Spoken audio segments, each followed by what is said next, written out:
And the first question that I would like to share with you would be question 3.4. Question 3.4. That has to do with rural-urban migration. It has to do with dat het te doen met landelike ontvolking, landelik-stedelike migrasie.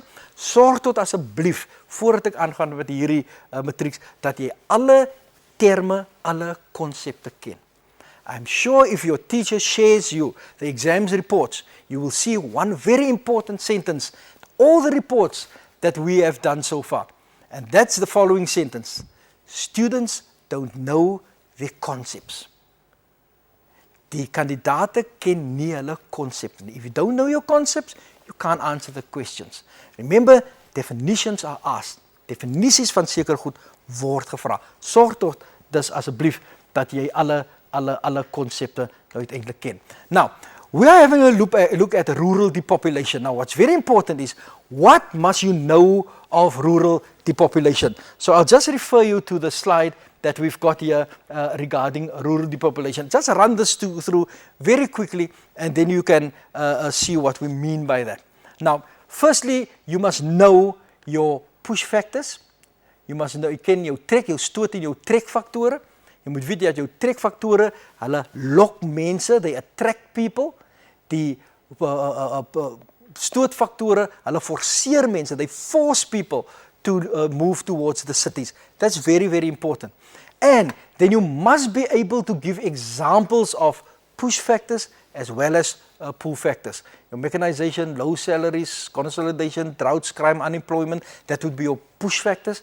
And then, of course, your pull factors mostly has to do with more money, better salaries, better education, better medical services that you got there. And then, of course, for the young people, the bright lights of the city. I know you always get excited when you get to cities and you've been attracted to the nightclubs and the nightlife in the cities, which also always definitely also attract the younger people. What you must know is the definition of rural-urban migration. It's the movement of people from the rural areas to the cities. Dat is de beweging van mense vanaf die platteland na die stad toe.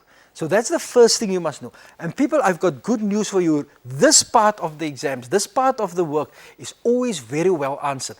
If you see a question regarding rural depopulation, rural-urban migration, you must know I can get full marks in that question because it's very, very easy work. And the diagrams they give you are also easy. It's easy to interpret. So please people, see that you know your rural depopulation. Nou, kom ons gaan net gou 'n bietjie verder ons kyk wat jy ook nog moet ken. Jy moet die gevolge van hierdie landelike ontvolking ken. You must know the results or the consequences of that. And the consequences, die gevolge is die volgende. Abandoned farmhouses. Die boere trek weg, en los die plaas agter. Verwaarloosde geboue. Winkels wat sluit. Now these shops close because the people move away and they lose their clients. Jy maak nie geld nie. Die gevolg is dat die winkels sluit. And then also an interesting thing is that farmers start to practice ecotourism to just have another income in that region. So dit is die volgende ding wat jy moet ken. Jy moet die gevolge van hierdie storie ken. And then the last thing that you must know, people, you must know what can be done. Wat kan gedoen word om landelike ontvolking te werk? I've always mentioned in the previous broadcast that geography is a subject of solutions. You must be able to manage, to supply management issues. Nou, kom ons kyk net gou hierna. Wat was in Clarence? Hierdie is 'n bordjie by 'n plekkie met die naam van Clarence. Man kan sommer maklik sien. Before they've got a bed and breakfast there, right? They've got a gallery there. They've got takeaways there. Butcheries they've got here. They've got a tourist junction, right? They've got family houses here. They've got a lodge. En as 'n mens kyk hierna, dan is hierdie hele storie eintlik saamgestel om mense te lok of mense te hou in Clarence, dat hulle nie beweeg weg van daai omgewing nie. Right. So, let us have a look at the question that they have asked in the exams. 3.4. Now, if we have a look at the way in which the question has been asked here, if you have a look at this, refer to figure 3.4 showing the cycle of rural decay that also occurs in the South African landscape. And you must study this and then you must answer the questions. Now let's just have a look at this. Die eerste ding wat gebeur is dat jong mense verlaat die landelike gebiede. Daar is ons begin daar. You've got to start there. The young people move to the cities. Young active people leave rural areas to make a better life in the cities. What happens then? Ouer mense kan nie so hard werk nie. The older people cannot work as hard. Dit word gevolg deur landbougrond verswak en word minder produktief. Farmland decays and becomes less productive. Per capita inkomste in die landelike gebiede verminder. Income per capita in rural areas is reduced. Baie mense ly honger. Many people starve. And this cycle that we've got here, this is an ongoing cycle as long as young people or people move from rural areas to city areas.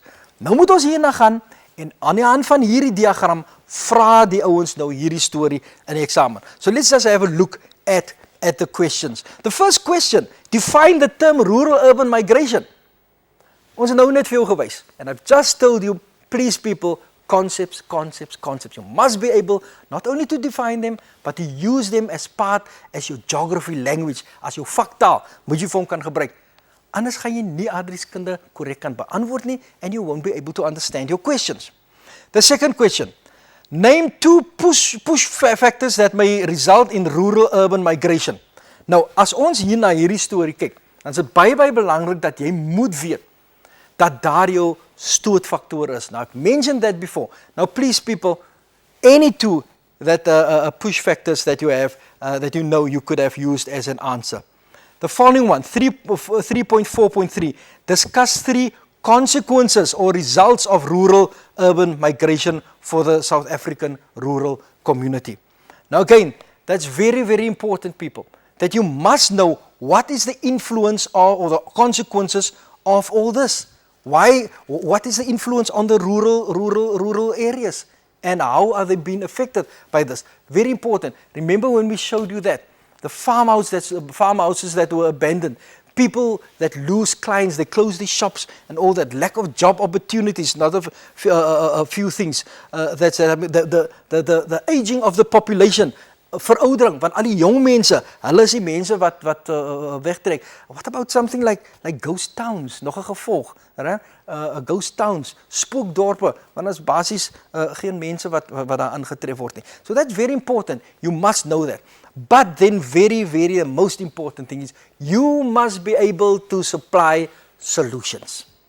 En so ek sê dit weer vir julle dat onthou, remember your geography has to do with management. Solutions, very important. So when you have a look at that question, people, it's very important that you must try and keep the people in the town. You must prevent them from leaving. And what must you do there? You must improve the infrastructure. You must create job opportunities. Get your industries going. Get people to come to your towns. You must develop tourism. Because that's very important that you must have that. You must, the people must have the basic needs in that specific town that they won't leave to other towns. You must attract. You can attract older people. Want ou mense wat aftree, wil gewoonlik op die platteland aftree. Dis lekker stil daarso. You must advertise your town. Jy moet hom as 'n man byvoorbeeld kyk na Oudtshoorn wanneer die fees aan die gang is. Die mense, dis 'n advertensie vir die dorp. Mense wat miskien nog nooit van Oudtshoorn gehoor het nie, maar sien op die nuus vir 'n hele week amper hardloop daar nuus van Oudtshoorn en so word hierdie dorp uiteindelik geadverteer and people come to the town and experience the town en dit is hoe jy uiteindelik probeer om dat hierdie storie nie uiteindelik daar sal plaasvind nie. So this is very important, people, that you know your rural depopulation.